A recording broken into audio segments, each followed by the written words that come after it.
Assalamualaikum warahmatullahi wabarakatuh. USM News kembali hadir menjumpai Anda. Beragam informasi menarik akan kami sajikan untuk Anda selama 30 menit ke depan. Bersama saya Pandu Chandra dan berikut USM News selengkapnya.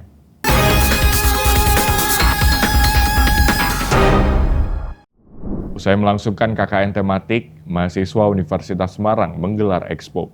Acara itu menjadi momentum untuk menampilkan seluruh hasil kerja mahasiswa. Lembaga Penelitian dan Pengabdian kepada Masyarakat Universitas Semarang sukses menggelar Expo KKN Tematik 3 pada Rabu 11 Desember 2024 di Kecamatan Semarang Utara. Kegiatan yang menampilkan hasil program kerja mahasiswa selama 2 bulan, dimulai pada 15 Oktober hingga 13 Desember 2024 ini, dilaksanakan di 9 kelurahan, antara lain Bandar Harjo, Bululor, Pelombokan, Purwosari, Panggung Kidul, Panggung Lor, Kuningan, Tanjung Mas, dan Dadap Sari. Dalam Expo KKN Tematik 3 ini, Profesor Dr. Insinyur Sri Budi Wahyuningsih MP, Wakil Rektor 1 Universitas Semarang menekankan pentingnya evaluasi terhadap setiap kegiatan KKN untuk memastikan manfaat nyata hasil KKN USM bagi masyarakat. Jadi selalu saya sampaikan pada setiap Expo KKN ya, Expo hasil KKN mahasiswa, itu selalu dilakukan evaluasi. Artinya apa? Apa yang sudah dikerjakan adik-adik mahasiswa selama 2 bulan ini mengikuti KKN di Semarang Utara ini, mereka mendampingi membantu memecahkan masalah di Semarang Utara dalam tiga materi kan. Ada tadi tumbuh kembang anak, ada potensi ekonomi dan wisata, kemudian satunya tentang kebencanaan. Apa yang dilakukan oleh adik-adik ini di dalam memecahkan masalah ini gitu. Jadi KKN ini akan berkesinambungan dan benar-benar bisa memberikan kemanfaatan untuk masyarakat. Sementara itu, Ketua LPPM USM Profesor Dr. Insinyur Mujiastuti Handayani MT menyoroti keberhasilan pelaku UMKM yang dapat menjangkau pasar secara lebih luas dengan bantuan mahasiswa mempromosikan produk secara kreatif dan efektif. Di KKN tematik ini kan ada 3 tema yang dibuat oleh sebagai proker utamanya. Yang pertama adalah tentang peningkatan ekonomi dari UMKM dan mereka memilih tentang untuk promosi UMKM ini dengan digital. Sehingga dengan era sekarang ini yang semua dengan lebih mudah dengan digital, maka kami harapkan yang sudah KKN di sini 2 bulan bisa bermanfaat untuk masyarakat. Dalam program KKN Tematik 3 ini terdapat 3 fokus utama dalam pelaksanaannya, yaitu pendampingan tumbuh kembang anak, pengembangan ekonomi dan potensi wisata, serta lingkungan dan kebencanaan. PLN hadir sebagai mitra strategis dalam mendukung agenda nasional dan internasional. Hal itu nampak dalam dukungan penuh PLN UP2D Jateng dan DIY yang ditunjukkan melalui keandalan pasokan listrik selama perhelatan ASEAN Mitsubishi Electric Cup 2024. Dukungan penuh PLN UP2D Jateng dan DIY terus ditunjukkan dalam menjamin keandalan pasokan listrik selama perhelatan ASEAN Mitsubishi Electric Cup 2024 yang berlangsung di Surakarta, Jawa Tengah. Kolaborasi erat antara PLN UP2D Jateng dan DIY, PLN UP3 Surakarta, dan PLN UID Jateng dan DIY berfokus pada pengamanan suplai listrik ke lokasi utama acara termasuk stadion dan fasilitas pendukung. Munawir Hakim, manajer PLN UP2D Jateng dan DIY menyatakan bahwa pihaknya memastikan setiap unit dan personel yang diturunkan bekerja optimal sehingga acara bergengsi ini dapat berlangsung tanpa gangguan listrik. Dalam memastikan kelancaran acara itu dengan listrik tanpa kedip, PLN mengerahkan 6 unit UPS mobile dengan total kapasitas 1.100 kVA serta menyiagakan 20 personel ahli di lapangan. Dukungan ini tidak hanya mencerminkan kemampuan teknis PLN dalam menjamin pasokan listrik yang andal, tetapi juga memperkuat peran PLN sebagai mitra strategis dalam mendukung agenda nasional dan internasional. Dengan persiapan matang dan teknologi terkini, PLN memastikan seluruh pihak dapat menikmati acara ini tanpa hambatan. Untuk memperkenalkan berbagai kreativitas gerobokan, salah satunya adalah adanya pertunjukan batik karnival yang diikuti oleh puluhan remaja dan anak-anak yang tergabung dalam Gerobokan Carnival Center. Penampilan mereka juga dalam mengisi hiburan di acara Gerobokan Kreatif Expo yang digelar oleh Dinas Pemuda dan Olahraga dan Kebudayaan Gerobokan. Penampilan puluhan anak-anak dan remaja pada Sabtu malam dalam mengisi hiburan di acara Gerobokan Kreatif Expo sangat memukau masyarakat yang hadir untuk melihat pertunjukan hiburan di acara Gerobokan Kreatif Expo yang digelar di alun-alun Purwodadi. Mereka menampilkan batik karnival yang dibuat sedemikian rupa sehingga membuat masyarakat sangat terhibur. Selain itu, siswa dari Sekolah Luar Biasa atau SLB juga ikut memeriahkan acara malam itu. Penampilan mereka sangat luar biasa sebab baru kali ini ada siswa Sekolah Luar Biasa yang ikut dalam acara batik karnival. Dalam Expo Gerobokan Ekonomi Kreatif, tujuan kita untuk memperkenalkan Kabupaten Gerobokan ke wilayah lainnya. Kalau Kabupaten Gerobokan itu juga bisa setara dengan kabupaten lainnya. Ini menampilkan apa tadi, Pak? Pagelaran batik karnival yang dipagelarkan oleh Gerobokan Karnival Center. Ada berapa peserta tadi, Pak? Untuk jumlah peserta, talent dari Gerobokan Karnival Center, 8 talent dari Sekolah Luar Biasa SLB PGRI Purwodadi, dan 6 bintang tamu dari Kudus dan dari Salatiga. Harapannya apa, Mbak? Ya, semoga kegiatan seperti ini bisa berlangsung setiap tahun untuk menarik wisatawan datang ke Purwodadi juga, seperti Solo, seperti Semarang. Assalamualaikum warahmatullahi wabarakatuh. Penampilan mereka sangat menghibur pengunjung yang sedang melihat stand Expo Gerobokan Kreatif yang digelar oleh pemerintah Gerobokan yang bekerja sama dengan Direktorat Bea Cukai Semarang. PT Angkasa Pura Indonesia Kantor Cabang Bandara Jenderal Ahmad Yani Semarang mulai melakukan berbagai persiapan menyambut libur Natal 2024 dan Tahun Baru 2025.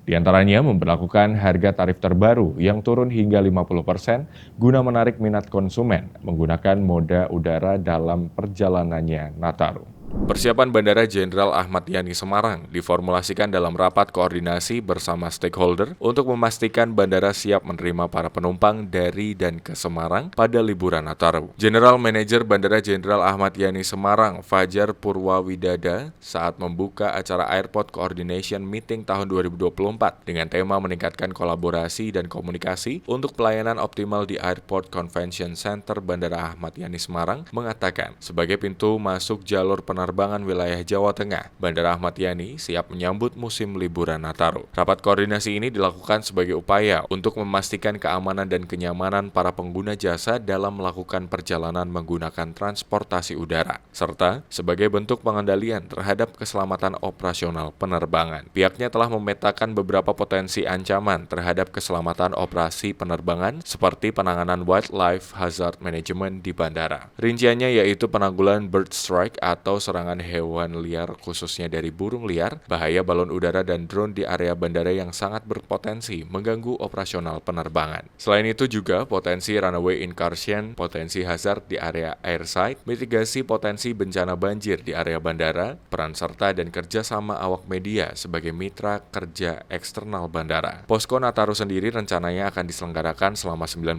hari, mulai 18 September 2024 hingga 5 Januari 2025. Posko Nataru ini akan melibatkan para stakeholder terkait untuk memantau trafik pergerakan angkatan udara, memantau operasional keselamatan penerbangan dan keamanan bandara. Pihaknya telah mengoptimalkan kesiapan sejumlah personil untuk kesiapan pelayanan, baik dari sisi bandara maupun dari mitra kerja serta mitra usaha. Kesiapan fasilitas bagi kenyamanan pengguna jasa bandara, penyesuaian jam pelayanan bandara, jam pelayanan juga diperpanjang selama 14 jam yaitu pukul 7 hingga 21 WIB. Selain itu, persiapan yang juga dilakukan adalah penyesuaian kapasitas penumpang guna memberikan layanan maksimal kepada penumpang dan maskapai dalam rangka melaksanakan pelayanan kepada masyarakat selama periode Nataru 2024-2025.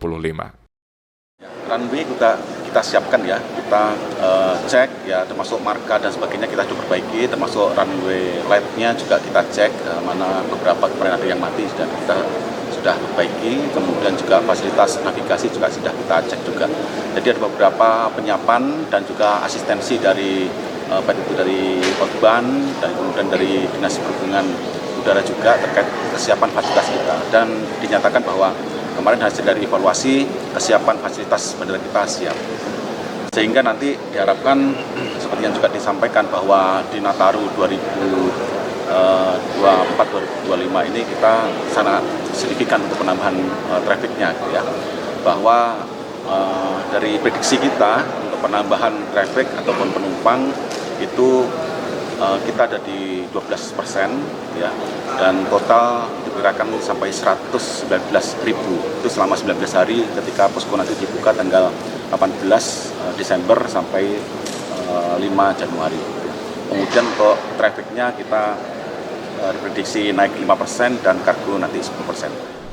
Kekerasan terhadap perempuan dan anak masih menjadi masalah serius di Semarang sepanjang tahun 2024. Lembaga Bantuan Hukum atau LBH Apik Semarang mencatat 102 kasus terjadi, di mana kekerasan seksual berbasis elektronik menjadi perhatian khusus.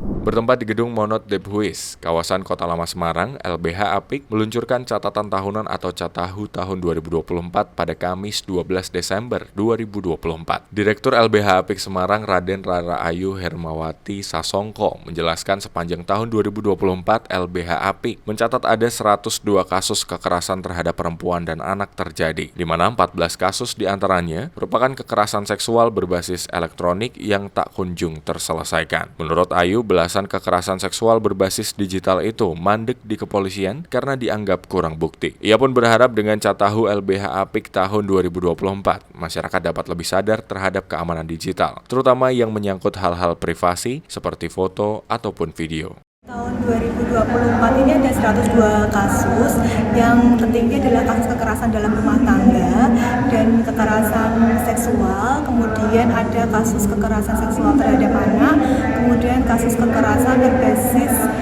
seksual elektronik. Jadi kenapa kami di launching Catahu ini kami mengambil tema KSBE atau kasus kekerasan seksual berbasis elektronik, karena memang dalam catatan tahunan LBH Apik di tahun 2024 ini dari 14 kasus KSBE yang kami dampingi belum sampai putusan pengadilan, masih berhenti di tahap penyelidikan, bahkan hanya konsultasi hukum saja.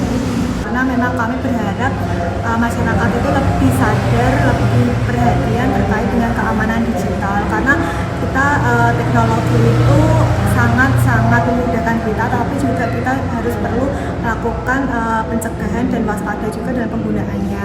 Dan ketika kita mendistribusi atau mengirimkan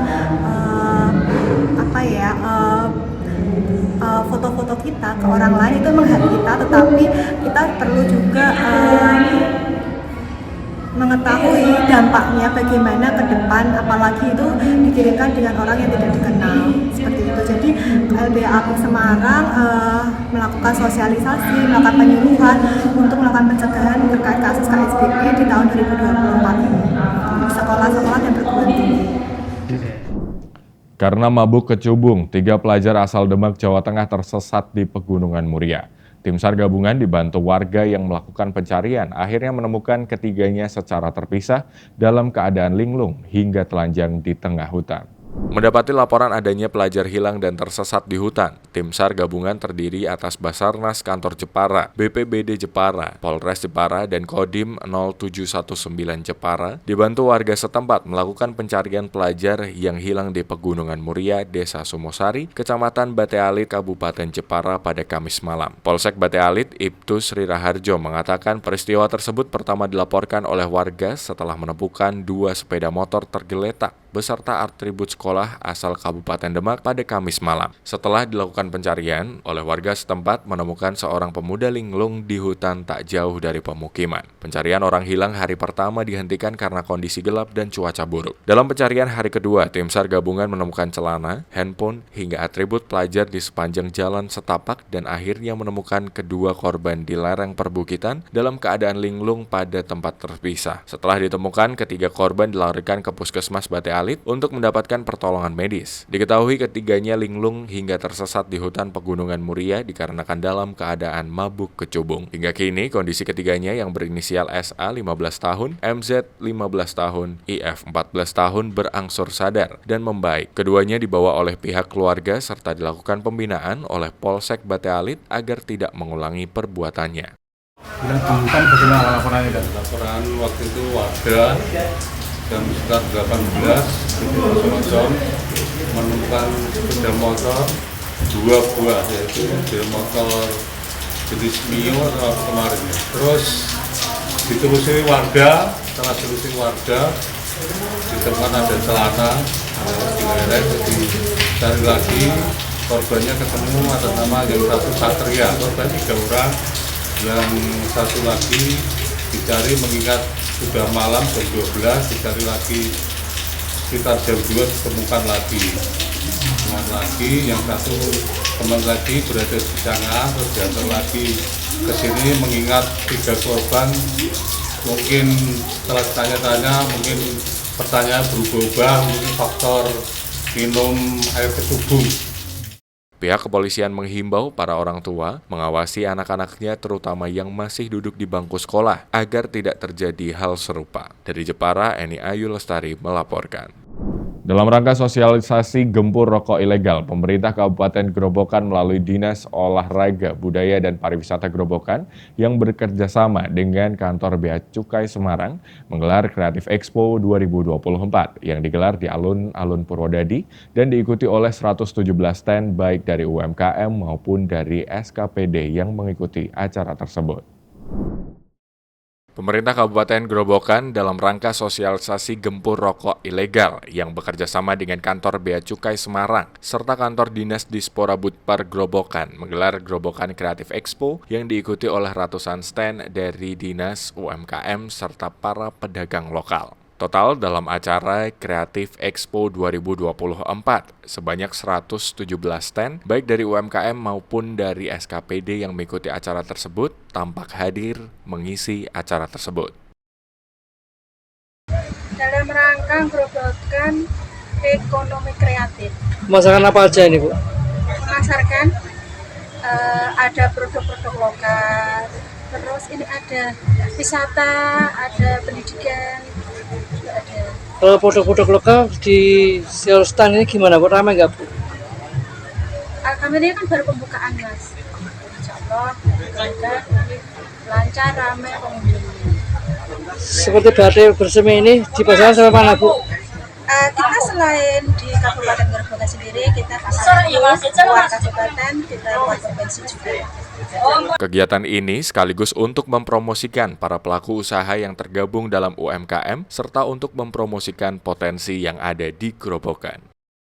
Kegiatan kita laksanakan selain untuk sosialisasi juga untuk mengangkat seperti seni budaya. Hari ini adalah event untuk lomba tari-tari tradisional yang nanti malam juga dilanjutkan dengan hiburan-hiburan. Kalau besok kita ada olahraga bersama, dilanjutkan dengan ada lomba memasak nasi pager. Jadi itu kuliner khas Grobogan, coba kita angkat dan kita beri ruang. Hari Sabtu kita lomba-lomba mewarnai dan hari Minggu kita puncaknya adalah melakukan Grobogan Fun Run 5 km bekerjasama dengan Bank Jateng Cabang Purwodadi. Dengan 75 hingga 100 juta penumpang setiap tahun, Bandara Internasional Hartsfield-Jackson di Atlanta, negara bagian Georgia, Amerika Serikat, adalah yang tersibuk di dunia. Bagaimana persiapan bandara menghadapi musim libur Natal dan Tahun Baru? Simak laporan VOA berikut ini. Informasi ini sekaligus menutup perjumpaan kita di hari ini. Saksikan terus USM News hanya di USM TV. Saya Pandu Chandra dan seluruh kru yang bertugas pamit undur diri. Terima kasih. Wassalamualaikum warahmatullahi wabarakatuh. Berada di tenggara Amerika Serikat, Bandara Hartsfield-Jackson di Atlanta telah jadi pusat transit bagi ratusan juta orang, baik perjalanan domestik maupun mancanegara. Tak terkecuali libur akhir tahun ini, yang dimulai dengan hari Thanksgiving pada akhir November. It has been fabulous, uneventful, very punctual, everyone was very friendly, and all the hype from the news was saying, maybe delays, we didn't encounter any of that. Sejak awal berdirinya, bandara ini selalu sibuk. Pada akhir tahun 1930, bandara ini menempati posisi ketiga, di belakang New York City dan Chicago. It's been really smooth, actually. Traffic was wonderful. We got here on perfect time. The airport's been relatively fast, and it even looks like security is pretty moving quickly. So we're actually really happy with how travel is going today. Bandara ini tidak sepenuhnya kebal dari penundaan penerbangan. Pada Juli 2024, serangan siber terhadap CrowdStrike melumpuhkan jaringan komputer global. dan menimbulkan kekacauan di bandara ini. They got delayed twice, then they canceled it, and then I stood in this. It was like triple this line yesterday for 5.5 hours.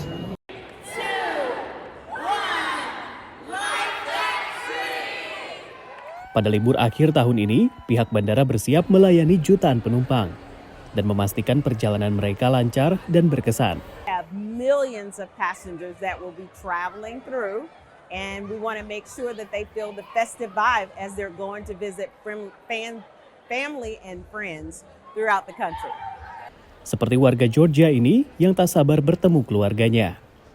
It's always very busy, but it's the time that when we can go and see our family. But this is the time for us to go and see that family and share Christmas with them.